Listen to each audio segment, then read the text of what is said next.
संसद में भारी हंगामे के बाद आज जी राम जी बिल पारित हो गया। मनरेगा योजना में गांधी का नाम हटाकर लाए गए इस विधेयक का विपक्ष ने सदन के अंदर और बाहर खूब विरोध किया। कृषि मंत्री शिवराज सिंह चौहान के सामने सदस्यों ने बिल को फाड़कर कागज भी उड़ा दिए। चौहान ने इस बिल को ग्रामीण मजदूरों की बेहतरी के लिए उठाया गया एक अच्छा कदम बताया। उन्होंने आरोप लगाया कि पुरानी सरकारों ने भी नेहरू गांधी के नाम पर कई योजनाओं के नाम रखे, जिनका विपक्ष ने कभी ऐसा विरोध नहीं किया। संसद के अंदर बाहर हुए हंगामे और बिल को सरकार ने कैसे पारित करवाया, इस रिपोर्ट में देखिए। मैं आपसे संरक्षण चाहता हूं। मैंने रात के 1:30 बजे तक माननीय सदस्यों की बात सुनी है और माननीय अध्यक्ष महोदय अपनी बात सुना देना और फिर जवाब ना सुनना, ये लोकतांत्रिक परंपराओं को तार तार करना है, संविधान की धज्जियां उड़ाना है। ग्रामीण विकास मंत्री शिवराज सिंह चौहान आज सदन में जी राम जी बिल पर चर्चा कर रहे थे, लेकिन सियासी शोर इतना था कि उन्हें स्पीकर ओम बिरला से संरक्षण लेना पड़ा। उन्होंने कांग्रेस के ना सुनने वाले रवैये पर जमकर तंज कसा। अपनी बात सुना दो और हमारी ना सुनो, ये भी तो हिंसा है माननीय अध्यक्ष महोदय। शिवराज बोल रहे थे और विपक्ष खूब प्रदर्शन कर रहा था। शिवराज ने सदन में आज 34 मिनट तक भाषण दिया। एक पल के लिए भी कांग्रेस शांत नहीं हुई, लेकिन आज शिवराज उसी तरह मुखर होकर अपनी बात सदन के पटल पर रख रहे थे जैसे वो सालों से मध्य प्रदेश के विधानसभा में बोलते आए हैं। उदार चरिता नाम तो वसुदैव कुटुंबकम हिंदुत्व है। 2006 से लेके ये ढोंग करते हैं, ये कांग्रेस के लोग ढोंग करते हैं। आदर्शों की हत्या कांग्रेस ने की है माननीय अध्यक्ष महोदय। जिस दिन देश का बंटवारा स्वीकार किया उस दिन बापू के आदर्शों की हत्या हो गई। हाथी के दांत, ये हाथी के दांत खाने के और दुखाने के और, मुंह में राम बगल में छुरी लेके घूमते हैं। 171 में इंदिरा जी को याद आई, गरीबी हटाओ, गरीबी हटाओ, नारा दे दिया गरीबी हटाओ, लेकिन गरीबी नहीं हटाई। गरीब को इनने हटाने का पाप किया।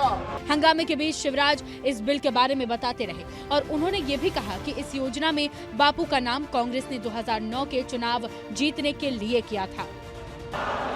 नरेगा का नाम पहले महात्मा गांधी जी के नाम पर नहीं रखा गया, वो तो नरेगा थी। बाद में जब 2009 के चुनाव आए तो चुनाव और वोट के कारण बापू याद आए। शिवराज ने इतना कहा और विपक्ष का गुस्सा और बढ़ गया और पूरा का पूरा विपक्ष वेल में जाकर इकट्ठा हो गया। कुछ देर बाद शिवराज की तरफ कुछ कागज फेंके गए, लेकिन मजाल है इससे उन्हें कोई फर्क पड़ा हुआ। वो मुखर थे। उन्होंने अटल बिहारी वाजपेयी की कविता से अपना भाषण समाप्त किया। मैं इन निराश और हताश लोगों को अटल जी की पंक्तियां सुना के अपनी बात समाप्त करता हूं कि इनके हंगामे से हार नहीं मानूंगा, रार नहीं ठानूंगा। काल के कपाल पर लिखता मिटाता हूँ, गीत नया गाता हूँ, गीत नया गाता हूँ। हंगामेदार चर्चा के बाद 1:04 पर वीबी जी राम जी बिल पेश किया गया और ध्वनि मत से बिल पास हो गया, लेकिन हंगामा बरकरार रहा, सदन के अंदर भी और बाहर भी।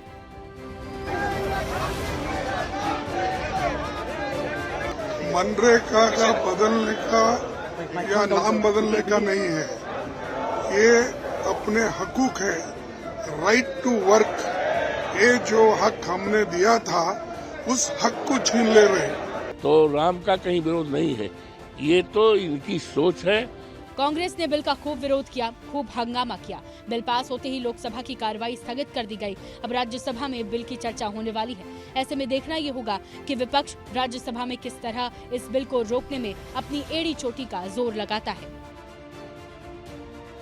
शोर शराबे के बीच जी राम जी बिल को पारित कर लिया गया, लेकिन अब आगे का मसला है राज्यसभा। लेकिन इस बीच विपक्ष की तरफ से महात्मा गांधी की विरासत को लेकर के जो सवाल उठाए जा रहे हैं, वो आने वाले भविष्य में, जब भविष्य भी इतिहास बनेगा तो राजनीति के जानकार इसे कब्र से खोद करके लाएंगे और फिर से राजनीति जरूर शुरू होगी। कैमरा पर्सन वसीम खान के साथ में अमृत तिवारी, विस्तार न्यूज, दिल्ली। दरअसल कांग्रेस इस बिल को महात्मा गांधी के अपमान से जोड़कर देख रही है, तो बीजेपी के सांसद इस बात पर खुश हैं कि महात्मा गांधी नहीं तो क्या, राम जी का नाम तो इस बिल में आ ही गया है। वैसे विपक्ष चाहता था कि इस बिल को स्टैंडिंग कमेटी को भेज दिया जाए और इस बिल पर एक बार फिर से विचार हो, मगर सरकार इस बिल को पारित कराने पर अड़ी हुई थी और भारी विरोध और हंगामे के बीच भी इस बिल को पारित करवा कर ही मानी।